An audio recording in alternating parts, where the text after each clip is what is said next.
Directly question को समझाना ये थोड़ा मुश्किल होगा। पहले जो मैं थ्योरी ब्रीफ कर रहा हूँ आप उसको समझने की कोशिश करिए। सपोज करिए कि जो लेंथ है उसकी यूनिट या यूनिट वैल्यू हमें पता है कि ये एल है, और टाइम इसका यूनिट वैल्यू या यूनिट सपोज करिए टी है। मतलब एल सपोज करिए 1 मीटर या ओनली मीटर, और टी सपोज 1 सेकेंड या ओनली सेकेंड। तो जो वी आएगा ये हो जाएगा एल बाई टी, और जो ए आएगा, यूनिट की बात हो रही है, ये आ जाएगा L by T square. Right. अब हम कोई दूसरे सिस्टम में जा रहे हैं। दूसरे सिस्टम में क्या होने जा रहा है कि लेंथ की जो यूनिट है वो हम एल डैश लेंगे। सपोज करिए 2 मीटर ले सकते हैं, 3 मीटर ले सकते हैं।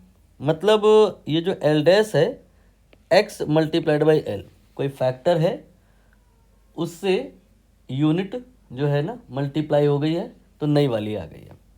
ऐसे ही टी में हमने सपोज टी का यूनिट चेंज कर दिया, और अब टाइम का जो यूनिट है वो मान लेते हैं 1 सेकंड नहीं है, 5 सेकंड है। तो यहाँ पे टी डैश मैंने लिखा Y T, Y you can say 5। मैं यहाँ पे 5 समझाने के लिए लिया था, जनरलाइज करके चलना पड़ेगा। X and Y are the factor जिससे यूनिट मल्टीप्लाई हुई हैं, तो new units of L and T आ गई हैं। अब आप हमें बताइए वेलोसिटी की जो न्यू यूनिट होगी क्या होगी। इसके लिए हम इसको और इसको डिवाइड करेंगे, करके देख लो। X L divide by Y T, तो एल बाई टी ये तो आपकी पहले वाली ही यूनिट है वेलोसिटी की। राइट। तो एक्स्ट्रा फैक्टर जिससे वेलोसिटी की यूनिट मल्टीप्लाई हो जाएगी that will not be X, it will be X by Y. And what about acceleration, acceleration की जो अब यूनिट होगी वो एक्स बाई वाई स्क्वायर हो जाएगी। इस फैक्टर से मल्टीप्लाई हो जाएगी, एक्सेलरेशन की नई यूनिट निकल आएगी। ठीक है। अब आप देखो क्वेश्चन को, अब सब समझ में आएगा। यहाँ पे जो न्यू यूनिट है वेलोसिटी की यूनिट वैल्यू, वो वेलोसिटी की पहले वाली जो यूनिट वैल्यू है उसमें कुछ मल्टीप्लाई होकर के आती है। एन बाई एम स्क्वायर कहा है कि इसको आप लिखिए, जिसे आप यहाँ पे एक्स बाई वाई कह रहे हो उसे उन्होंने एन बाई एम स्क्वायर कहा है। दोनों को मैंने इक्वेट करा दिया। नाउ एक्सेलेरेशन की जो यूनिट वैल्यू है नई वाली पहली वाली में एम एन डिवाइड करके आ रही है, तो यहाँ आप 1/mn एज्यूम कर सकते हो। ये 1/mn इस कोफिशिएंट के इक्वल हो जाएगा। तो जो नेक्स्ट इक्वेशन आएगी that will be X by Y square equal to 1/mn। Now अब हमें करना कुछ नहीं है, बस सोचना है ऐसा मैथमेटिकल ऑपरेशन जो हम यहाँ करें तो एक्स और वाई ये जो अननोन है ये निकल आएँ। कैसे भी करके आप कर सकते हो। मैं काम करता हूँ, इसे इक्वेशन 1 मान लेता हूँ, इसे इक्वेशन 2 मान लेता हूँ और डिवाइड कर देता हूँ।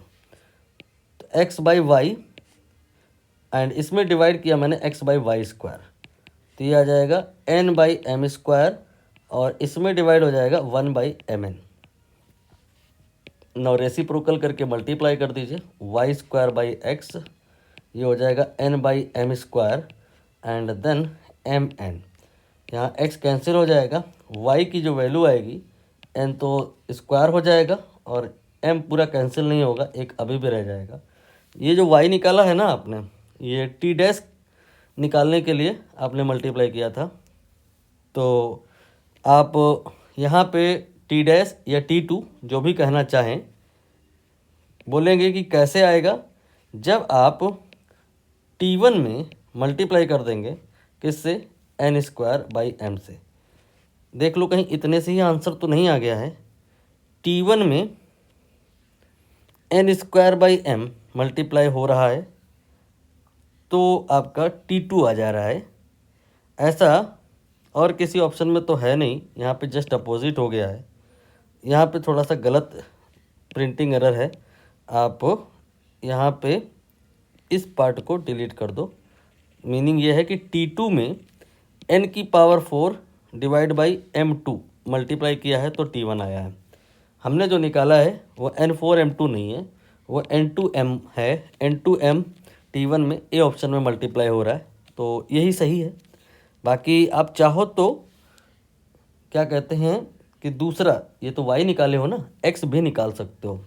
यहाँ पे y की वैल्यू रख दो तो x आ जाएगा n/m² and then multiplied by y हो जाएगा आपका n² m, तो ये आपका आ जाएगा n³ and divided by m³।